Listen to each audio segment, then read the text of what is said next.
Welcome to the Jim Acosta Show, and it's another day that ends in Y and Donald Trump's assault on American democracy. Trump's latest assault, and it's hard to keep track at this point, is that he is floating the idea of not paying back federal workers who have been sitting at home during the government shutdown. My first guest is the wonderful Jong Fast, host of the Fast Politics podcast, and now writing on Substack. Do I have that correct? Yes. Okay, so big excitement. We're going to break some news here today. I'm so excited. So I am not, I have left Vanity Fair. Oh. I am now writing at the New York Times Opinion, but that's just, every other week. So I'm going to regularly write what's in my head on Substack. So that's the stuff that's like politics, little bit of culture. Yeah. If you guys can stand it, some stuff about shoes, dogs. Like dogs? Okay. Dogs. We all have to stay sane, right? We are not at the end of Trump's presidency. We are very much at the beginning of Trump's second term. And while we are clocking a decade of this insanity, we have to behave as if this is a marathon and not a sprint. So dogs, shoes, culture, maybe some probably a lot of politics, because that's the only thing. But and also more importantly, sanity. Well, I can't wait to see it. It's going to be a lot of fun. Look at this Chiron. It's so fancy. We're doing fancy stuff now. I mean, we have to elevate in order to get guests like you. That's our thing. Oh yes, it's very hard to get guests. When you're actually friends with the person and they text you. You can't be like, no, of course. I know, it's true. It's kind of the way I do things. And people ask me, is it hard to book for your show? I'm like, well, I bug Molly and I bug Olivia and I bug Miles. We're happy to do it. And this is like such a bad moment that it's not like this great moment where things are going great, where you're like, it's just this very dicey moment in American politics. Yeah. And to that point, what is on your mind? Like, what is of all of the terrible things that Donald Trump is doing right now? And I don't mean to minimize that by saying no. I mean, it's bad. There's tear gas going off in Chicago neighborhoods. The ICE stuff is totally out of control. I guess the Texas National Guard just landed in Chicago, just landed in Illinois.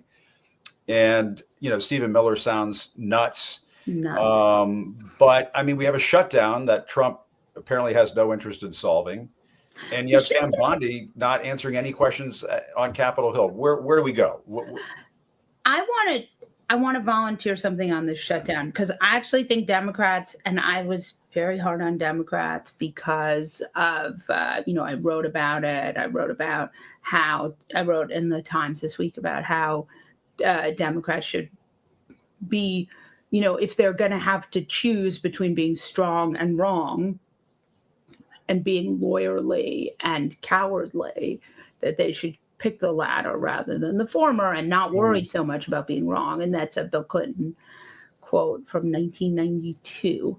And I really do think that this shutdown, Democrats have been everywhere talking about healthcare, and I actually think it's kind of worked. Like, people blame Republicans for the shutdown. They understand that it's about healthcare. They, and they don't think that it's about, Trump.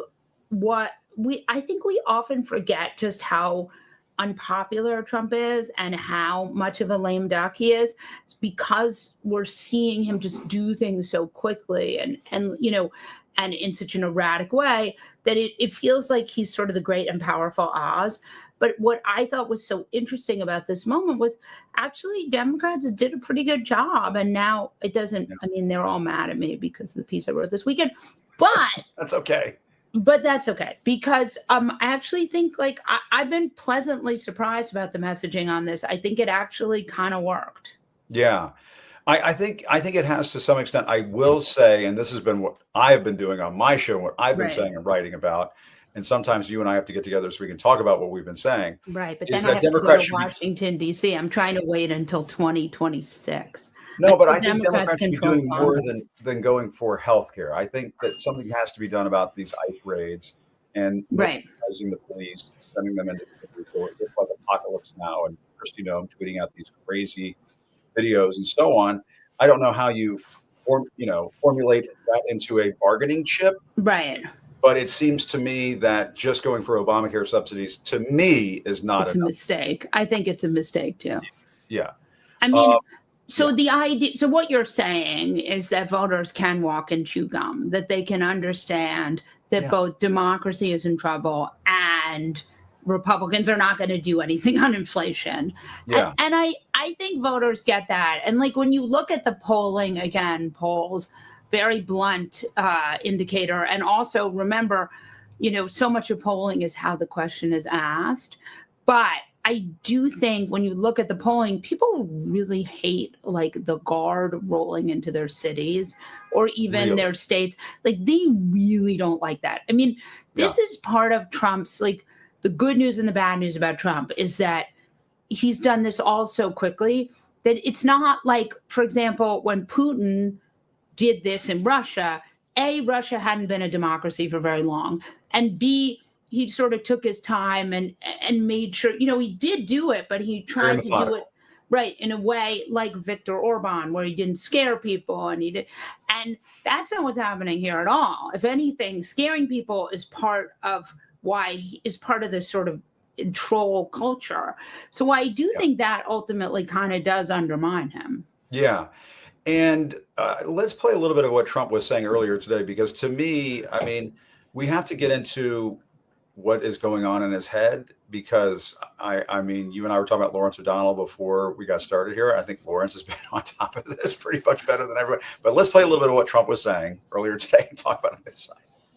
Right? Yes, sir. What is your message to Democrats ahead of a next vote to open up the government? The American people are saying, open the damn government. I What's your love message to these them? Well, questions. they're the ones that Me started too. it. They're the ones that have it. And These are it's the ringers. almost like Right.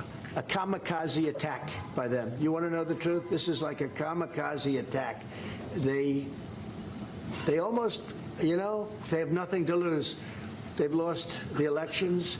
They've lost the presidential election in a landslide. That's not the only thing that's lost there. He was lost. He couldn't. I mean, I don't understand the kamikaze reference, and I'm still distracted by all the gold shit everywhere. But that's just My favorite thing is that Donald Trump has to get in people to ask him how great he is. Like, so you are a fabulous leader, world one, go, shut down, Dems, bad. Like, I'm sorry, but if I'm having a press corps that's just filled with people who tell me how great I am, I'm going to come up with better answers than that. Yeah. Like, and he was like, Democrats crash. I mean, it is so incredible. And there are a few people who somehow managed to ask questions. I thought that we saw Sean McCreesh from the New York Times get a few good questions in there. We saw Caitlin Collins yesterday on why you gonna pardon Ghislaine, and he said, I haven't heard that name in a long time. I'm certainly not thinking about the Epstein files. And Mike Johnson certainly isn't not swearing in the most recent Democratic congresswoman, right, to prevent the release of the Epstein files. Oh, no, that's not what's going on at all. And I certainly wouldn't hesitate to pardon her. Have to look at it. I wouldn't say no. I mean, like, my man, if ever there were a person who has spent more time thinking about the Epstein files than Donald Trump, I don't think there is. Yeah, and I mean, I for all the times that we've heard this past year, there was a cover-up of Biden's mental decline and all of his word salads, and he didn't know what he was saying, and he didn't know where he was. How is that any different than what we see from Donald Trump all the time? And he was gone for like 3 days last week, and everybody was during the middle of the shutdown, and everybody just sort of gave that a pass. It's funny because your former client, someone you used to work with, did a text message interview with Donald Trump recently. I didn't know you could. I didn't know text message interviews were on offer. Yeah. But Like, hey, girl, what's up? You know, bold emojis, just a lot. He's got that anchor. was Donald Trump texting poop emojis for the Democrats or something? That anchor has a lot of faith in Donald Trump's mental acuity. I more than I do. On the ironic side. Yeah. So look, I think that Donald Trump, I just like back to the White House press corps for a minute. Sure. The fact that these kind of questions are not these kind of insane, so partisan questions like, Donald Trump, why do Democrats suck? Like, first of all, I think we should all feel a little embarrassed for Trump, for the person asking this question, for America. Country, right, that has gotten to this moment. Like, well, I will say, like, when I covered the White House for 7.5 years, and I would go around the world, and when you lost your press, remember he took away your hard pass. Remember that? Took away my hard pass. That was 7 years ago. Almost. What blonde henchwoman was that who did that? That was Kayleigh McEnany? that was Sarah Huckabee Sanders. Now Governor Sarah Huckabee Sanders. Boy, we can spin a yarn on that one. But I mean, we would go if you go to Arkansas, will she put you in Arkansas jail? I'm not risking that. Can you even get to Arkansas from Washington, D.C.? I think it's like 10 flights. So. No, it's like 3 different connections. Yeah. I'd have to wear a funny outfit and mask and a fedora, mustache or something. Kind of thing. But no, we would go to these totalitarian countries, and that was when it was embarrassing. You would hear like the Vietnamese state press corps or the North Korean, and they would ask these ridiculous questions. And now it's us. That's us. That's right. That's right. American democracy, LOL. And speaking of not answering questions, going back to Epstein, I want to play Sheldon Whitehouse and Pam Bondi. Oh, because that was a peach. She did not do well. That was bad. That was Let's watch this because this is interesting. This is interesting what happened here. We can watch this. Did the FBI find those photographs that have been discussed publicly by a witness who claimed Jeffrey Epstein showed them to him? You don't know anything about that. Okay. This is apparently Trump being photographed with scantily clad young women, or I think is how it was phrased by Sheldon Whitehouse. And this went on and on. She looks so mad. She looks so mad. She really looks mad. My favorite, you did not play my favorite clip, though. My favorite clip was from Adam Schiff, who goes through all the questions she refused to answer. I have some of that. We could play some of that. Can we play some of that? Because it's really, because she really starts to melt down. Yeah, she really got pissed. Incredible way. Yeah. If we can play a little of that too. I think it's a longish clip, but we don't play the whole thing. Let's see. Today, I hope you can help us get our facts straight. Was that true, what the White House press secretary said when she denied Homan took the money? Did he take the money? The $50,000. As I stated earlier, I was not in office. I was not confirmed when that was handled. So does that Deputy Attorney General Blanche and Director Patel said that there was no evidence not in office that Tom Homan committed a crime. Yet now you're putting his picture up to slander him.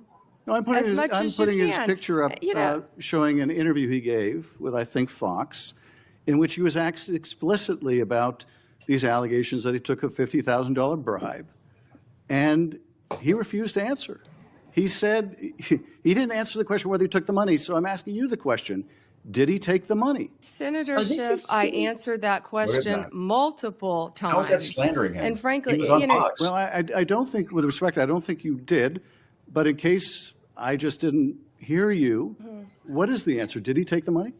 Senator Schiff, that happened prior to my confirmation as Attorney General. Do you know? Yeah, I mean, it just went on and on like that. All I know is that Deputy Attorney General Todd Blanche part where he says, you won't answer this, you won't answer that, you won't answer this, you won't answer that. Yeah. And she says, you need to apologize to Donald J. I Trump. heard, yes, that was a good part too. And I'm like, on Earth One, we actually don't treat him like the Messiah. We just treat him like a person. So if you have Yeah. a thought, you don't have to apologize to the Mango God King. I mean, Exactly. incredible stuff. She looks so gorgeous. I mean, I really appreciate how attractive she is, but she is really just so bad at this. I mean, but there's a tackiness factor for me. I'm just going to say, I don't know. I know you, when it comes to culture, you right. Yes, you appreciate the finer things in life. Yes. She reminds me of Ricky Bobby's girlfriend in Talladega Nights when the actress who played her, I think it's gosh, I can't remember her name, but she says, "I'm a razor's wife. I don't work." You know, that's just that's what it reminds me of when I listen to him. I personally, one of the very few things I really like about this White House is that they have these incredibly attractive women for these jobs. And a lot of times they have almost no qualifications. None. And they, you know, like and Lindsay Halligan, I saw her do an interview the other day, and it was a complete meltdown. She can't put two sentences together. Beautiful. And honestly, I have so much respect for how insane this how off the rails things have gotten. I do really, I know I'm a mean girl, but it's like a sight to behold. I think she's talking about Pam Bondi there, but the subscriber. But you're not a mean girl at all. But I mean, shouldn't it matter that Tom Homan, the border czar, who likes to go on TV and talk about illegals? I mean, isn't it kind of important that we get to the bottom of whether he had a bag of cash and, you know, even if it was a copper bag? This story is one of my favorite stories because, first of all, he was not the target of the raid. Right.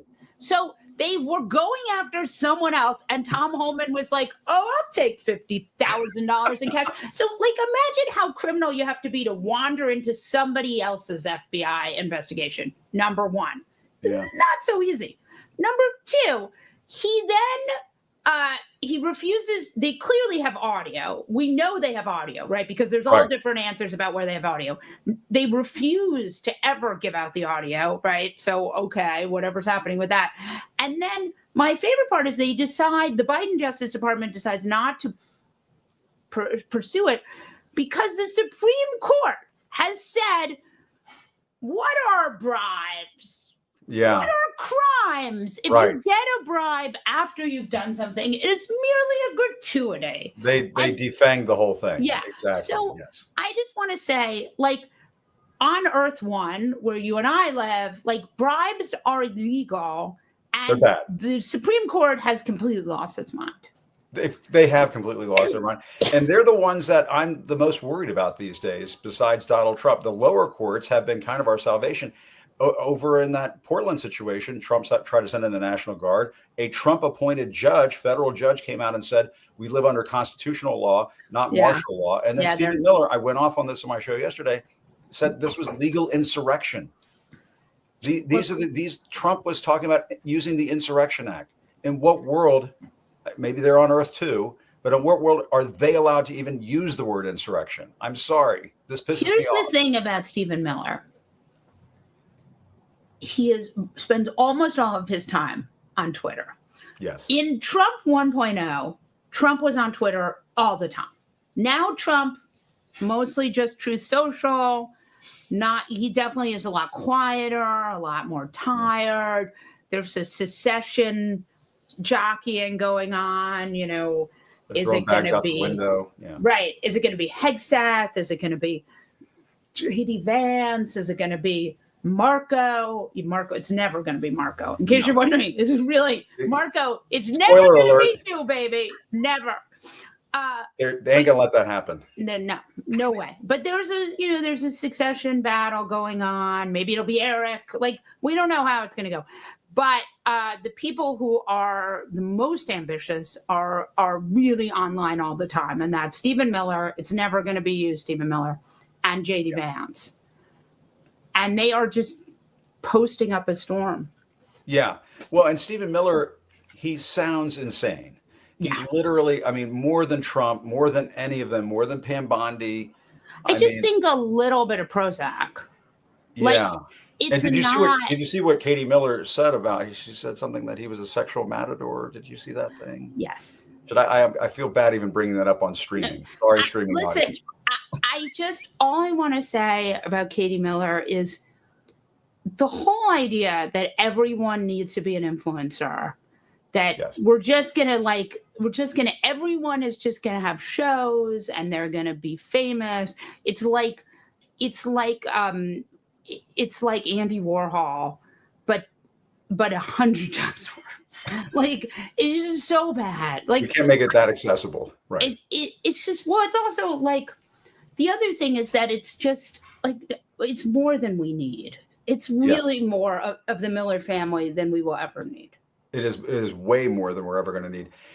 But getting back to the shutdown stuff, I'm kind of curious, because you were saying, well, they were kind of smart about this. Does this mean that Schumer's okay now? I mean, I love that you're asking me this. This is like the kind of question on television. If I were on a panel show, I'd be like, trying back to away, back away. Be like, this one's for da-da-da. I can't tell you how many times I've gotten so many subscriber comments, viewer comments. I mean, the base is really mad at the leadership. The polls show the base is furious at the leadership. The leadership, I think, has done something smart here. I think the shutdown, for now, seems like some smart thinking. If Trump caves, which there's some evidence to support that he may, right? He wants to bail out the farmers. You can't do that during a shutdown. He sees that a lot of his people are going to lose their health insurance. If he does cave, then Democrats will have won, in which case then I think Schumer can take the bank. He's 74 years old. I don't think, he just got reelected. I don't think I don't think the base of the party is going to let him ride this out until he's 80. And that's my feeling. The general feeling of the Democratic Party is that older people have really had their way with the party. So that's my guess. And I had David Hogg on, and this was his point, and this is what he's been trying to do. And not everybody's a big fan of his tactics and so on. But I have to say, maybe my audience is not the best, objective survey here or anything. But they were very much on board with what David Hogg was saying. Yeah, and that it's time for a new generation of time for the torch to be passed, a la John F. Kennedy kind of thing. I think that the party is mad. I think they feel disappointed with leadership. I think they are not getting what they want. I think they want to fight. And again, Pritzker's chief of staff is one of the smart, there are a couple very smart staffers that I talk to. And then there are a couple that I torture by complaining, by saying, like, I'm so disappointed that you guys are doing such a bad job on this or that, which they love. By the way, if you're a young staffer, you really like getting texts from me. But good for you, by the way. I just they're trying to work me. I'm trying to work them to save American democracy. But what I like about wait, now I've lost my train of thought. What were we talking about? About the Schumer thing. Oh, the Schumer thing. Yeah. He felt that he had to do it. I think it was ultimately probably the right call. Yeah. Oh, I know what we're talking about with Illinois governor. Oh, Pritzker. Yeah. Pritzker's chief of staff is she's incredible. She's so smart. She writes a lot of his speeches, and she had this brilliant thought, which was like, it's not left versus center. It's fight versus cave. And Democrats want their electeds to fight for them, or they want them to leave. Like, there is no room for, civility. Let me rephrase that. We all need to be peaceful and good to each other. But a strongly worded letter is not what the moment calls for. Yeah. Right. And so I think that is really where we are. Yeah. Well, Molly, I am so glad that you came back on the show and you noticed all of our new bells and whistles. The last time I was here, it was fancy too. Okay, so we're trying to, and there's Molly on Substack. So Molly, subscribe. My first Substack is coming out tonight, if I can finish it. And I'll be just writing up a storm. I apologize in advance. I wrote about over the weekend One Battle After Another, which I don't want to hold you up any longer because you got to go. But no, I'm here. Great movie. I encourage people to see it, and I think it's going to win all the Oscars, but that's just me. It's very, very much this moment. Yes. I know that's very lowbrow for you, the movies. No, I'm very lowbrow. I'm as lowbrow as they come. I'm drinking a Diet Coke. This, by the way, is completely Rick Wilson's fault.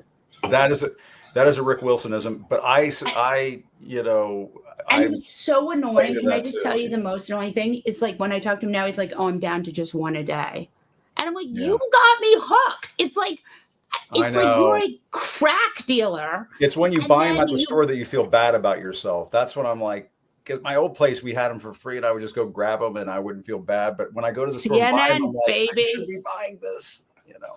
But it helps. I know. That's right. And by the way, breaking news: Kristi Noem, the Homeland Security Secretary, has just arrived in Portland.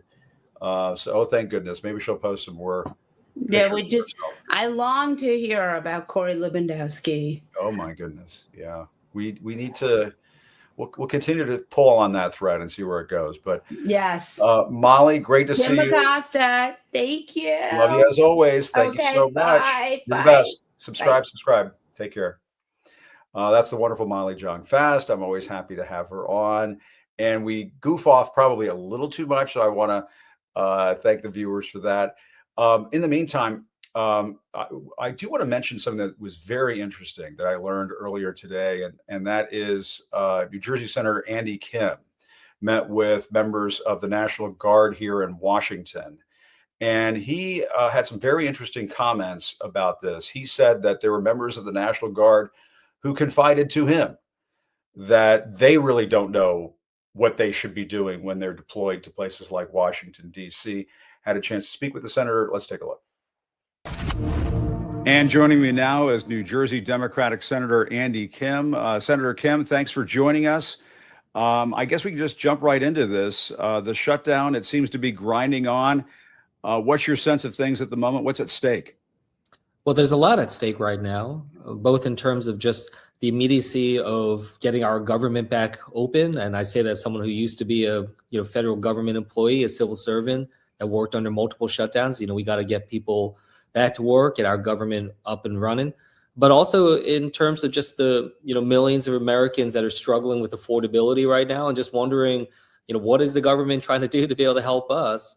And they honestly, right now, seeing where Trump's been putting his energy, the lawlessness that's out there, and the lack of support when it comes to their healthcare costs that are skyrocketing through the roof, people are pissed off, and they want support, and that's what we're trying to deliver. We're trying to have a budget and a government that actually tries to address the needs of the people.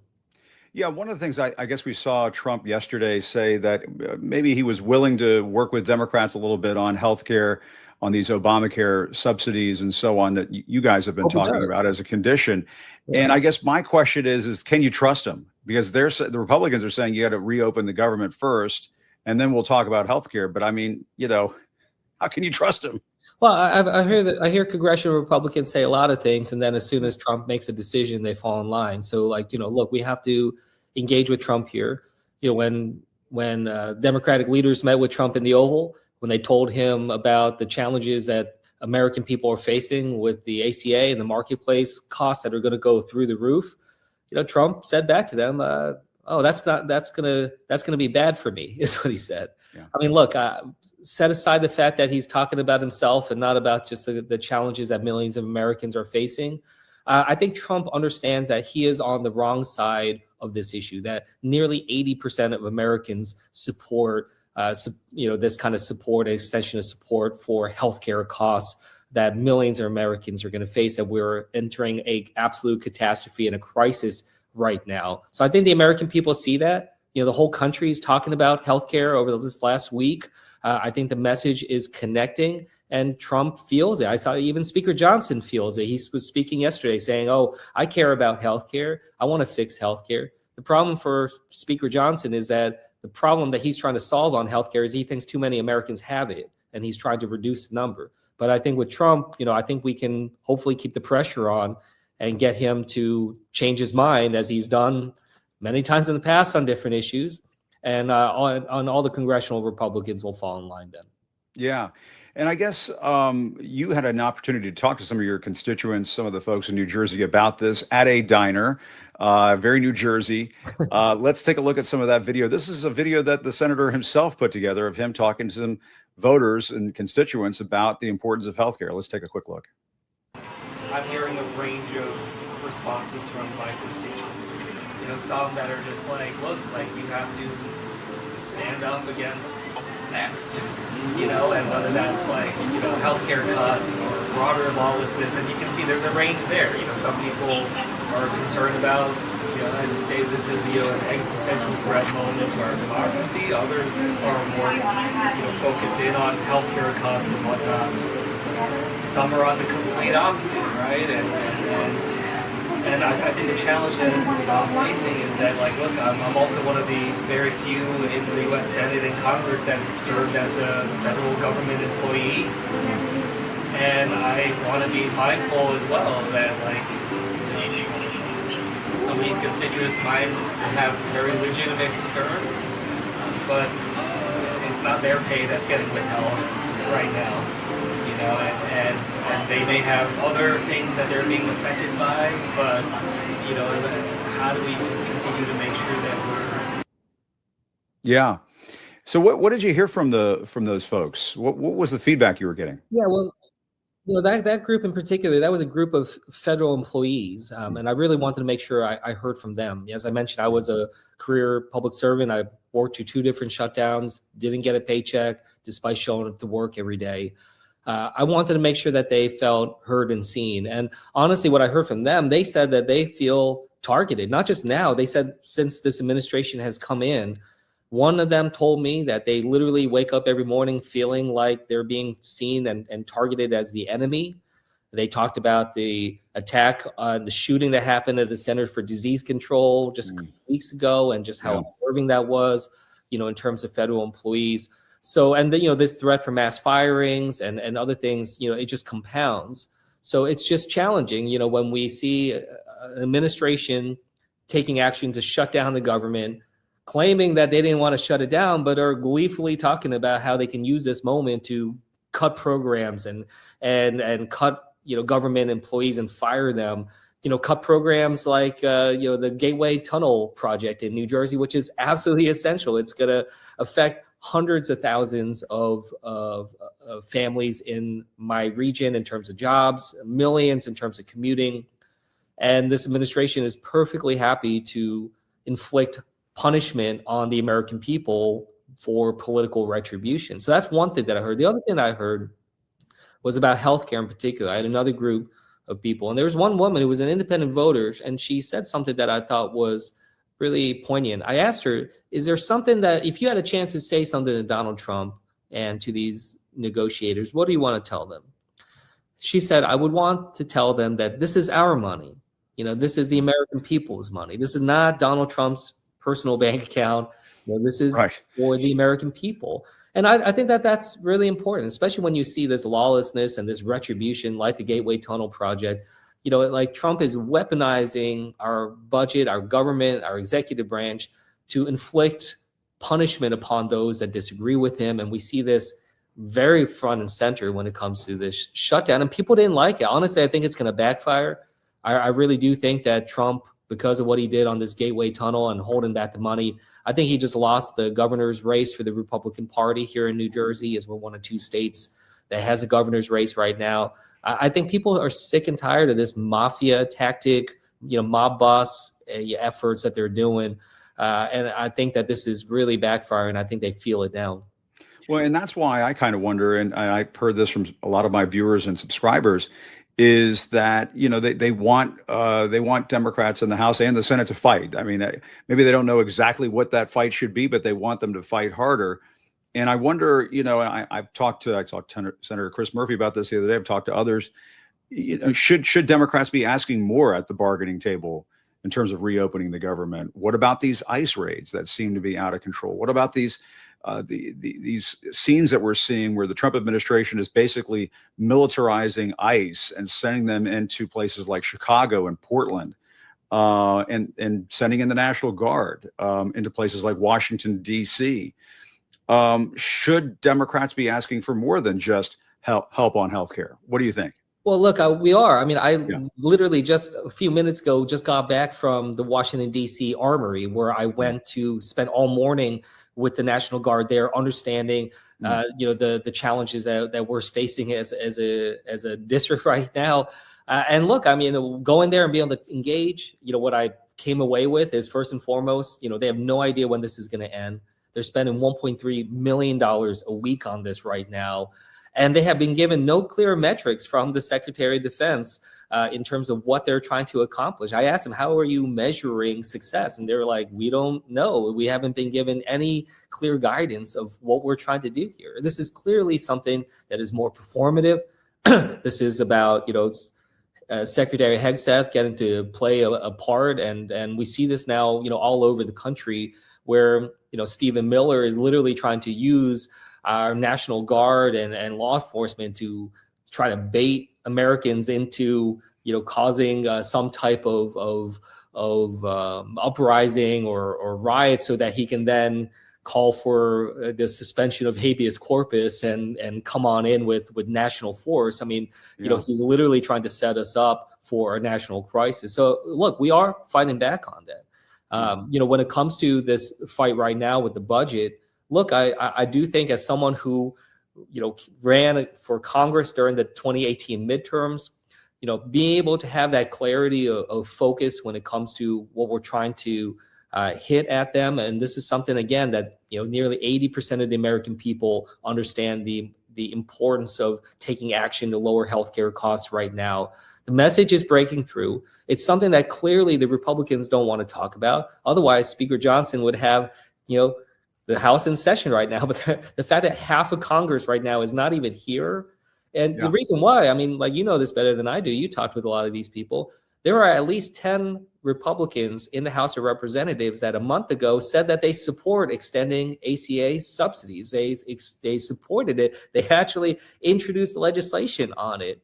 If there was a vote today on whether or not to extend the ACA subsidies in the House of Representatives, and they got a floor vote, it would pass. Yeah. And Speaker Johnson knows that, which is why he's intentionally keeping these members away from reporters, away from the spotlight, trying to prevent. And like, why is he doing it? He's doing it just for his own politics. He's more concerned about his own job than the job of 750,000, furloughed federal workers, or the millions, including our troops, who are not getting paid right now, while Speaker Johnson's pulling in a over $200,000 salary right now that he's still getting paid. Trump's still getting paid. Meanwhile, these folks are not. So, like, look, people are pissed about this.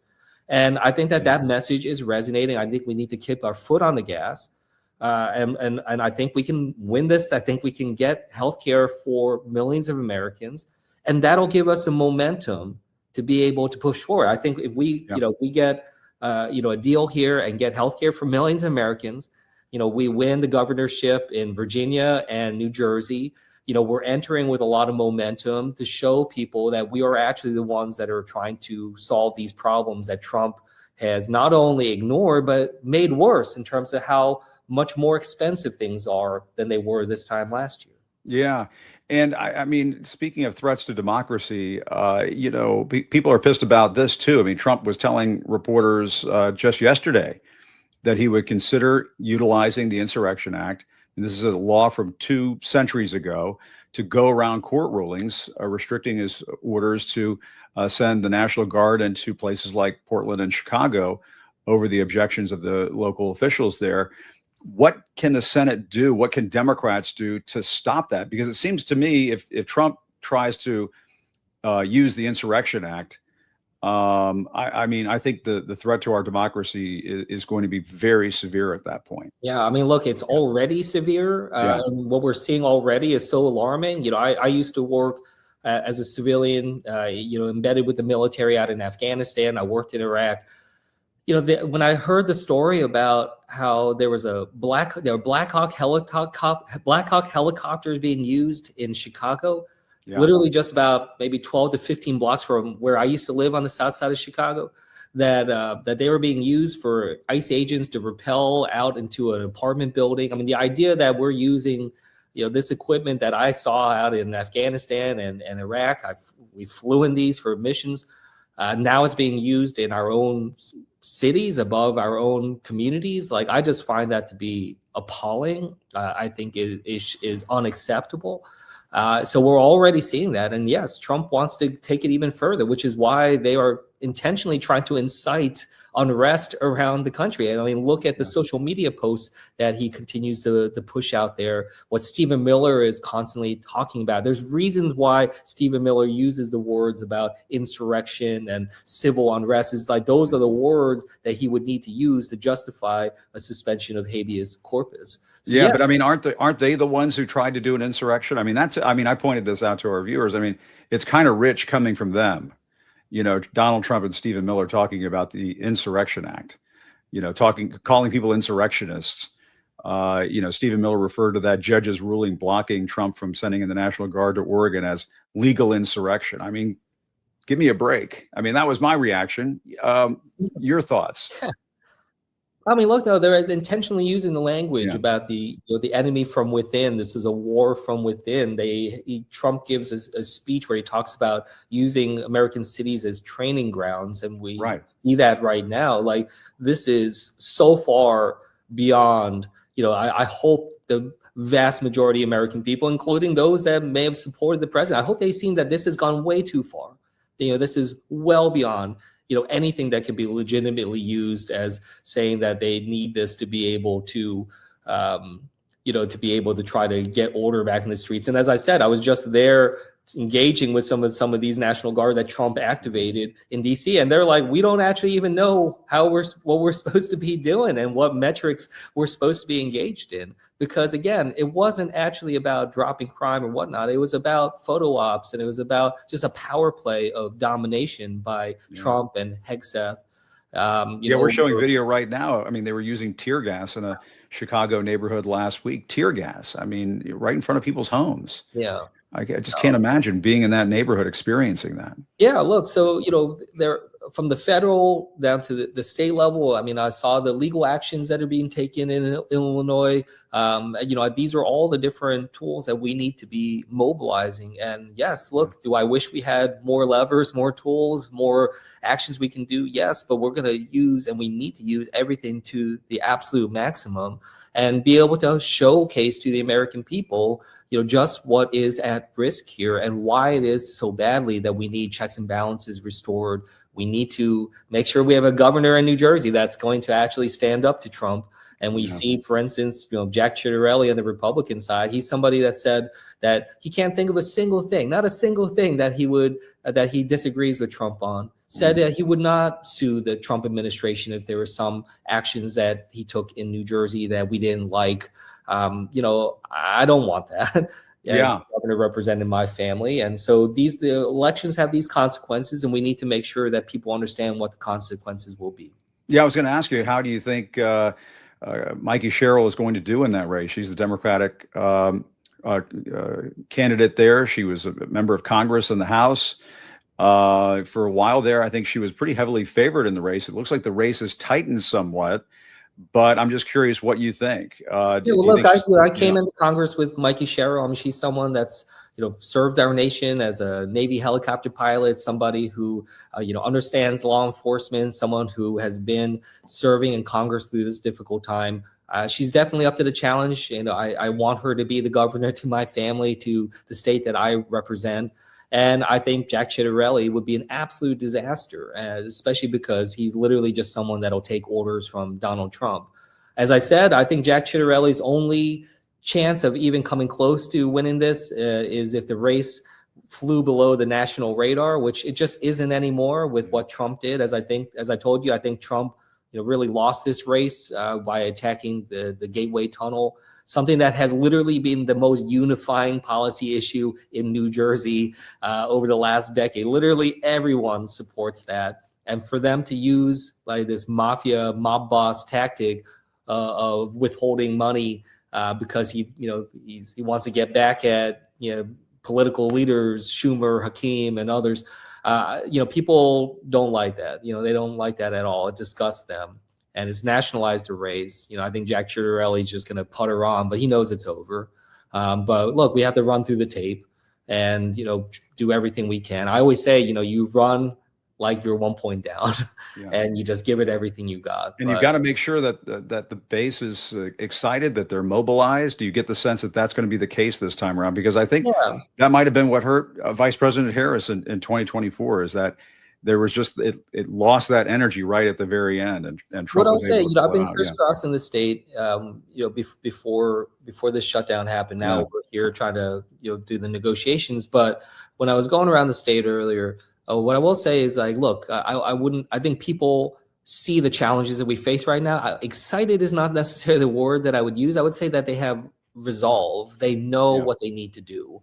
I don't think many people can get excited in this moment when we see this lawlessness left and right. We see the tariffs taking money out of our pockets. When we see, a government that is broken and fractured because of a president that is more interested in dividing us rather than, than unifying us and magnifying the strength of this country. So no one's excited right now in terms of just what Trump is doing. But they are resolute. They know what we need to do.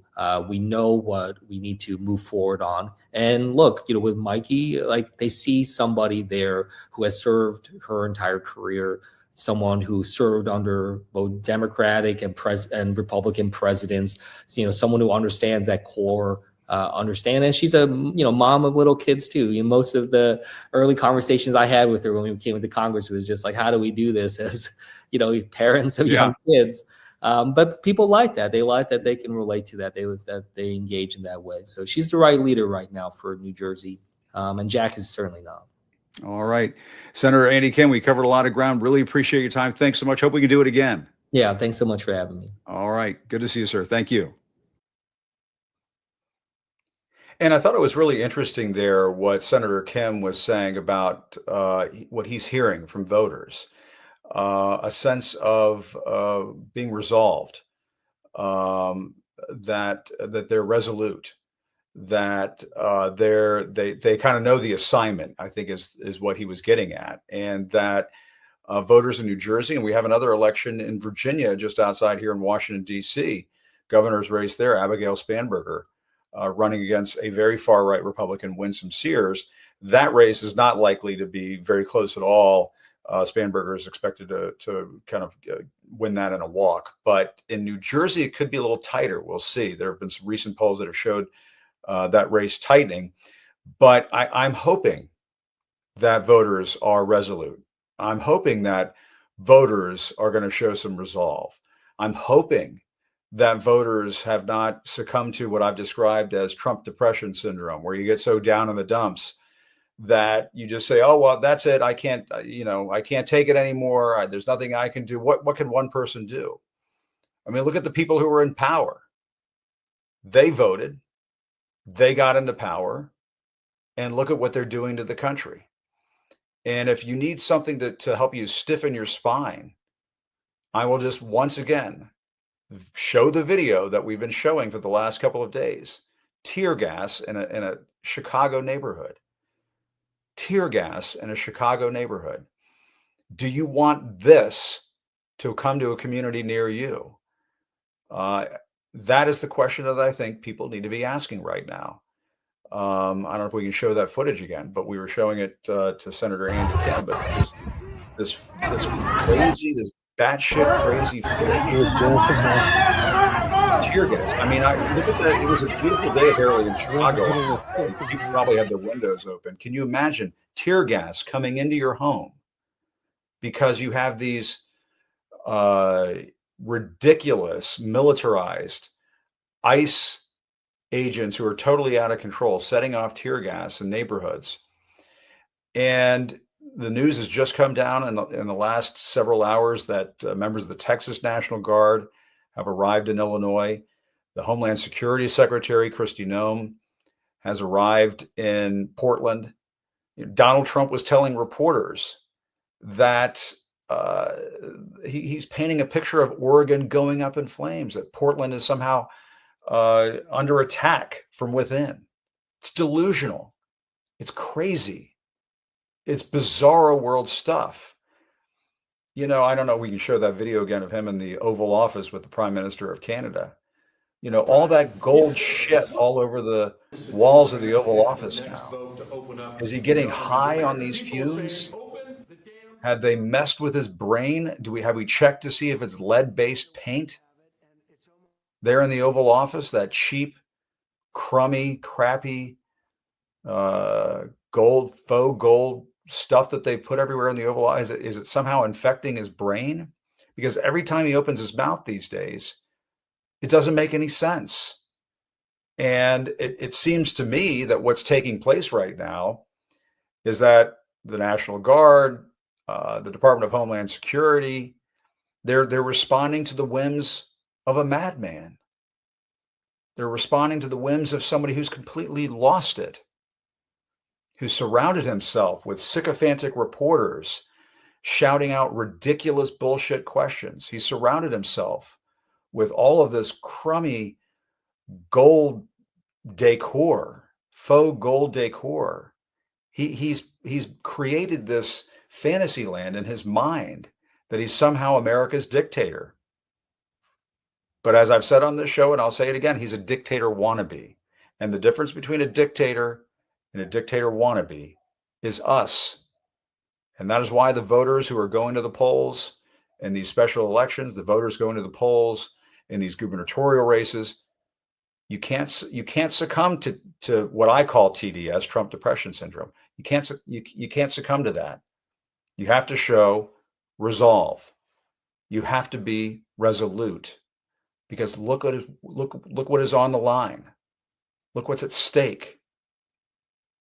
Our way of life is at stake. Our communities are at stake. Our neighborhoods are at stake.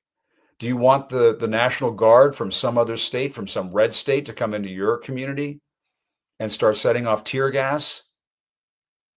That stuff's getting through the windows. It's coming through the front door. It's going through the cracks under the door. Tear gas in your living room because Stephen Miller and Donald Trump, they've completely lost it, and they've just decided to let ICE loose in communities around the country. I reject that. That's not what America should become. And I'm going to stay on this. To me, this is kind of the whole ball game. When Donald Trump is in the Oval Office flirting with the idea of using the Insurrection Act, folks, if the Supreme Court gives him carte blanche to use that law, Mr. Insurrection himself, to use that law to send the National Guard wherever he wants, that's not a democracy anymore. And that is why, talk about me beating the drum and maybe beating the dead horse a little bit. That is why I've been asking every Democratic lawmaker who will come on this program, just about anybody who's a thought leader on the progressive base coming on this program.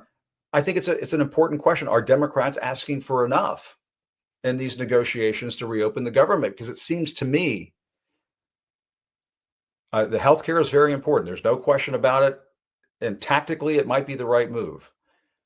My friend Molly Jong Fast was making that point. Tactically, it might be the right move. But I can't imagine a scenario where Donald Trump says, okay, yeah, we'll reopen the government. Then I'll go ahead and negotiate with you on this Obamacare thing. You got to get them. You got to nail them down. You got to pin them down now if you at least want that concession. But to think that the government is going to reopen without any concessions and that he's going to, on good faith, negotiate this stuff later, I don't know, folks. That sounds like about as hopeful as pissing in the wind.